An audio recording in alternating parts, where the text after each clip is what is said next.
नमस्कार. जवाहर नवोदय विद्यालय प्रवेश परीक्षेच्या अंकगणित अभ्यासमाला अपूर्णांक विशेष भागामध्ये आपलं सगळ्यांचं स्वागत आहे. आपण याआधी अपूर्णांकावरील मूलभूत क्रिया अभ्यासलेल्या आहेत आणि या भागामध्ये आपण शाब्दिक उदाहरणं पाहणार आहोत जे संमिश्र स्वरूपाचे असतील.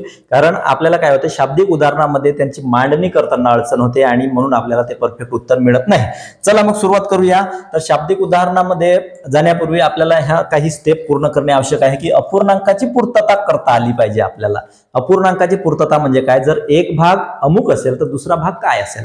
जर ही टाकी आहे किंवा एक भांड आहे, एवढा भरलेला आहे. आता या भरलेल्या भांड्याचं जर प्रमाण दिलेलं असेल की हे भरलेलं भांड 2/5 आहे, 2/5 आहे, मग हे रिकामा किती आहे, तर हे किती असेल 3/5.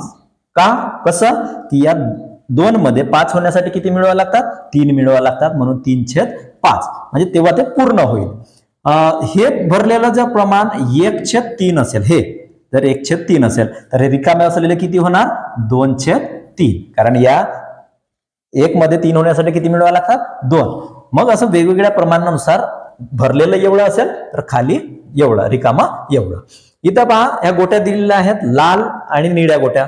जर निळ्या गोट्या 2/7 असतील तर लाल गोट्या किती असतील 5/7. कारण या 2 मध्ये 7 होण्यासाठी किती मिळवावं लागतात 5 मिळवावं लागतात, म्हणून 5/7. जर निळ्या गोट्या 4/10 असतील तर लाल गोट्या किती असतील 6/10. कारण या 4 मध्ये 10 होण्यासाठी किती मिळवावं लागतात 6 मिळवावं लागतात, म्हणून 6/10. अशा पद्धतीने त्या एक अपूर्णांक जर दिला असेल तर त्याचा दुसरा भाग आपल्याला शोधता आला पाहिजे. तर अशा पद्धतीने आपण अंशामध्ये त्या छेदा इतके होण्यासाठी किती मिळवावे लागतात त्यानुसार आपल्याला ते अपूर्णांक काढता येतो. तर ही पूर्तता करता येणे आवश्यक आहे. त्यानंतर अपूर्णांकाचे मूल्य समान करणे. मूल्य समान करणे म्हणजे जर एखादा भाग दिलेला असेल की 4/5 आणि दुसरा एक अपूर्णांक किंवा प्रमाण दिलेला आहे तो 20 आहे, म्हणजे ह्या 4चा 20 मध्ये रूपांतर झालं. तर आता छेद पण किती होणार, या 4च्या 5 पट 20 आहे, मग या 5च्या 5 पट इथे होणार 5/5 25. म्हणजे 5 पैकी 4था भाग म्हणजे 25 पैकी 20वा भाग. अशा पद्धतीने या दोघांचं मूल्य 4/5 आणि 20/25 या दोघांचं मूल्य समान आहे. जर 1/3 आहे आणि त्याच्यापैकी एकूण धारकता म्हणजे ही एकूण धारकता किंवा एकूण भाग आहे, एकूण धारकता जर 9 असेल तर हे किती पट आहे 3 पट आहे, 3च्या 3 पट, मग याच्या सुद्धा 3 पट होईल 3. म्हणजे 1/3 आणि 3/9 हे दोन्हीही समान आहेत, सममूल्य आहेत.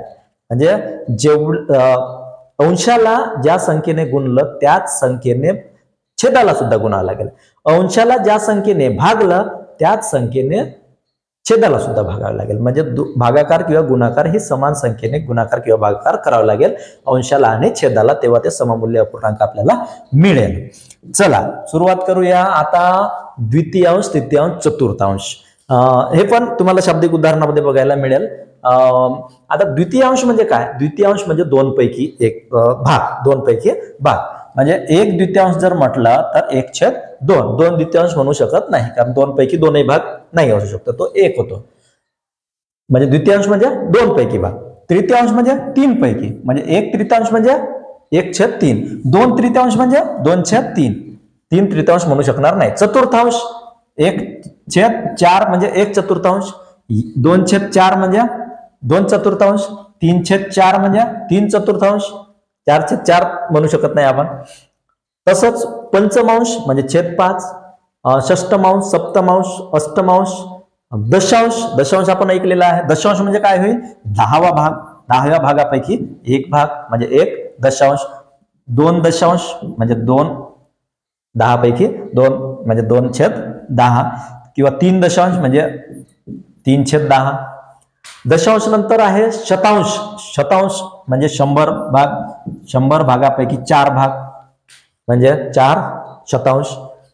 5 शतांश असं सुद्धा होऊ शकते. मग शतांश नसतं सहस्त्रांश, तो सुद्धा विचारू शकते. सहस्त्रांश म्हणजे 1000वा भाग. तर 3 सहस्त्रांश 15 सहस्त्रांश अशा पद्धतीने जर विचारला तर आपल्याला त्याची मांडणी या पद्धतीने करता आली पाहिजे. चला आता उदाहरणाच्या माध्यमातून आपण हे समजून घेऊया. एक भांडे पाण्याने 1 पंचमांश भरले. किती भरले? 1 पंचमांश. पंचमांश म्हणजे 5 भागापैकी 1 भाग, 1 पंचमांश 5 भागापैकी 1 भाग भरलेला आहे. ते पूर्ण भरण्यासाठी आणखी 40 लिटर पाणी लागते. आता पहा, भरलेला 1/5 आहे, मग रिकामा किती असेल? 4/5. हे त्याचं प्रमाण झालं. आता निश्चित व्हॅल्यू काय आहे त्याची? 40 लिटर. म्हणजे ह्या 4चे झाले 40. मग आता या 5चे किती होणार? 4च्या 10 पट झाले 40. मग या 5च्या 10 पट 50. म्हणजे 40 लिटर पाणी लागत आहे आणि त्याची क्षमता किती आहे? 50 लिटर. काही अडचण नाही, कारण हे पूर्ण धारकता, बघा ही पूर्ण धारकता म्हणजे 5 पूर्ण धारकता, 5 पैकी 1 भरलेला आहे, 4 रिकामा आहे. मग इथे रूपांतर काय झालंय? पहा, सममूल्य झाला इथे की 4चे 40 झाले, कारण निश्चित प्रमाण 40 आहे. तर मग 5चे सुद्धा प्रमाण इकडे होणार की नाही? 5च्या 10 पट 50. म्हणजे त्या काय भांडे आहे का काय? हा, भांड्या. त्या भांड्याची क्षमता किती आहे? 50 लिटर. त्यानंतर पहा, एक दुधाची टाकी काठोकाठ भरली आहे, तिच्यात 48 लिटर दूध मावते. आता इथे पहिल्या उदाहरणामध्ये पहा, भांड्याची क्षमता आपल्याला माहिती होती का किती लिटर दूध मावते? नाही, ते आपण काढलं 50 लिटर मावते म्हणून. पण इथे दिले आहे, किती दिलं आहे? 48 लिटर दूध मावते. आता 48 लिटर दूध मावते त्या याच्यामध्ये, पण ती किती भरली आहे? 712 भरलेली आहे. म्हणजे 48 लिटरच्या 712 म्हणजे असं करावं लागेल, 48 गुणिले 712. आता गुणाकार येते तुम्हाला, तुम्ही वेगवेगळ्या पद्धतीने गुणाकार कराल. मी काय करतो आता या ठिकाणी, या 12ने 48 ला भागतो. 12 1 12, 12 4 48, 4 7 28. म्हणजे 28 लिटर ती टाकी भरलेली आहे. काय केलं? 48 गुणिले 712 केला, म्हणजे तो भरलेला जो प्रमाण आहे तो मला मिळाला. किती? 28 लिटर. आता पुढचा वाक्य पहा, जर त्यातील 1/2 दूध काढून टाकले. 1/2 म्हणजे तुम्हाला माहिती आहे, 1/2 म्हणजे किती? अर्धे लिटर. अर्धे म्हणजे या 28 मधून अर्धे काढून टाकले, म्हणजे 28 चे अर्धे 14, राहिले किती? 14. म्हणजे 14 लिटर दूध आता त्या टाकीमध्ये आहे. आता पुढे काय म्हणते? टाकी काठोकाठ भरण्यासाठी आणखी किती दूध घालावे लागेल? किती दूध पाहिजे? पूर्ण 48 लिटर बनायला पाहिजे. मग 48 मधून हे भरलेले जे आहेत 14 लिटर काढून टाका. किती लागेल पुन्हा भरण्यासाठी? 34 लिटर दूध लागेल. आहे पर्यायामध्ये 34 लिटर. इतकं सोपं आहे. पहा, चला पुढचं उदाहरण पाहू आपण. प्रज्ञाजवळ एकूण 10 डझन वह्या. डझन म्हणजे माहित आहे ना तुम्हाला? डझन म्हणजे 12चा संच. मग कुठलाही असो, अंडी मोजतो आपण डझन मध्ये, केळी मोजतो, नोटबुक पण मोजतो, अनेक वस्तू ज्या डझन मध्ये मोजल्या जातात. आंबे पण कधी कधी मोजतात. तर 10 डझन वह्या आहेत, म्हणजे 1 डझन म्हणजे 12 होतात. मग 10 डझन म्हणजे किती होणार? 120 वह्या. आता 120 पैकी 1/2 वह्या तिने भावाला दिल्या. आता इथं गुणाकार करण्याची गरज आहे का? 120 गुणिले 1/2 तुम्हाला माहित आहे, 1/2 म्हणजे किती होते? अर्धे. मग या 120 चे अर्धे किती बाबू? 60. मग 60 वह्या कोणाला दिल्या? भावाला दिल्या.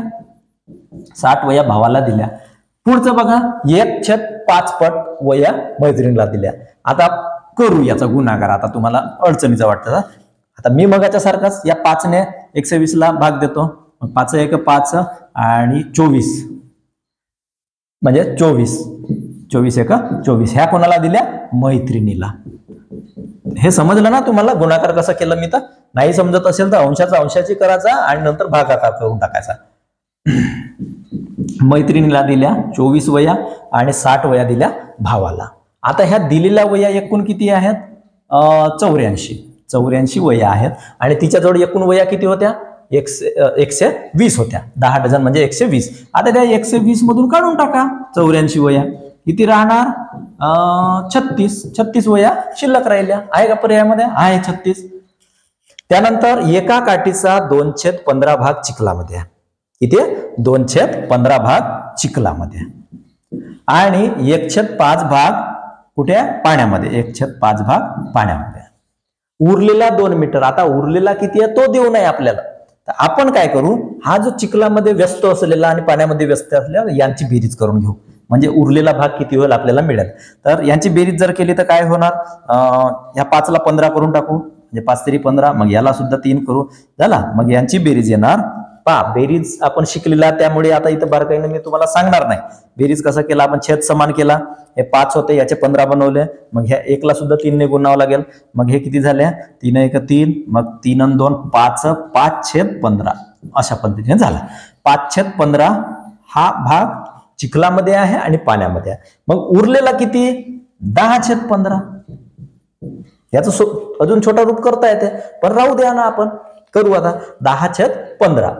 तर छोटा रूप करू का, 10/15 म्हणजे किती होणार, 5 दुने 10 आणि 5 तिरी 15, 2/3 झाला. जमला. 2/3 हा उरलेला भाग आहे. आता काय म्हणते, तो उरलेला भाग 2 मीटर आहे. आता इथेही 2 दाखवलाय, म्हणजे त्या काठीची लांबी किती असेल, 3 मीटर असेल. आयताच आला इथं, म्हणजे या 2चे 2च झाले, मग या 3चे 3च नाही होणार का, म्हणजे 2 मीटर हा उरलेला भाग आहे आणि हा 3 मीटर जो आहे तो त्या काठीची लांबी झाली. समजलं. आता उरलेला भाग किती होता, 2 होता, मग काठीची लांबी किती, 3 मीटर. अशा पद्धतीने 3 मीटर आहे का पर्यायामध्ये, आहे. आता बघा थोडं रिव्हर्स मध्ये जाऊ. 3 मीटर आहे, 2/15 म्हणजे 3 जाऊ द्या, आता त्याच्यामध्ये आपण पळत नाही. हे इथपर्यंत आलं उत्तर, म्हणजे त्या काठीची लांबी किती होती, 3 मीटर. ठीक आहे. चला आता पुढचं एक उदाहरण आहे, अगदी सोपं आहे. एका संख्येचा 2/3 भाग बरोबर 66 आहे. एका संख्येचा 2/3 भाग म्हणजे करू आपण याचा समांतर. या 2चा 66 बनलाय, 2चा 66 बनलाय अंश. मग या 2 ला कितीने गुणावं लागलं, 33 ने गुणावं लागलं, बरोबर. म्हणजे 2 गुणिले 33 केल्यानंतर 66 मिळाले. मग या 3 ला सुद्धा 33 ने गुणू, मग किती होणार, 99 होणार. मग हे 99 काय आहे, ती संख्या आहे. कोणती, ही संख्या, म्हणजे एका संख्येचा एवढा भाग 66 आहे, तर ती संख्या आहे 99. आता त्याच संख्येचा 9/11 भाग किती, मग या 99 ला आपण 9/11 ने गुणून टाकू. 11 1 11, 11 9 99, 9 गुणिले 9 81. किती होणार, 81. म्हणजे त्या संख्येचा 9/11 भाग कोणता आहे, 81. अगदीच सोपा आहे. त्यानंतर एक पाण्याची टाकी 2/3 भरलेली आहे. हा परत टाकी सारखा उदाहरण आहे. टाकी पूर्ण भरण्यासाठी 50 लिटर पाण्याची आवश्यकता आहे. बघा आता हा उदाहरण कसं आहे, इथं क्षमता आपल्याला दिलेली नाही, पण एक उदाहरण आपण सोडवलेलं आहे. एका पाण्याची टाकी किती भरलेली आहे, 2/3 भरलेली आहे. मग रिकामी किती आहे, 1/3 आहे का नाही. रिकामी किती आहे, 1/3. भरलेली किती, 2/3. आता हे रिकामी म्हणजे टाकी पूर्ण भरण्यासाठी 50 लिटर पाण्याची आवश्यकता आहे. पूर्ण भरण्यासाठी म्हणजे रिकामा किती आहे, 50 लिटर आहे. तर या 1चे 50 झाले, म्हणजे 50 पट आहे. मग या 3 ला सुद्धा 50 पट करावं लागेल. मग 5 3 15, 150 बरोबर. म्हणजे त्या टाकीची क्षमता आहे 150. आहे का पर्यायामध्ये, आहे. 150 लिटर त्या टाकीची पूर्ण क्षमता आहे आणि 1/3 रिकामा आहे. तो 1/3 म्हणजे 50 लिटर पाण्याची आवश्यकता आहे ते टाकी भरण्यासाठी. अशा पद्धतीने आपल्याला उदाहरणं सोडवायची आहेत. एकदम काही टेन्शन घ्यायचं नाही. एवढा भरलेला आहे तर रिकामा एवढा आहे. मग त्या रिकामा किंवा भरलेल्या याचा निश्चित प्रमाण किती आहे, तो त्याचा अंश किंवा छेद असतो आणि त्यानुसार मग आपण त्याचं सममूल्य काढायचं आणि परफेक्ट उत्तरापर्यंत आपल्याला जाता येते. अजिबात टेन्शन घ्यायचं नाही. बढिया प्रॅक्टिस करत राहा आणि यश मिळवा.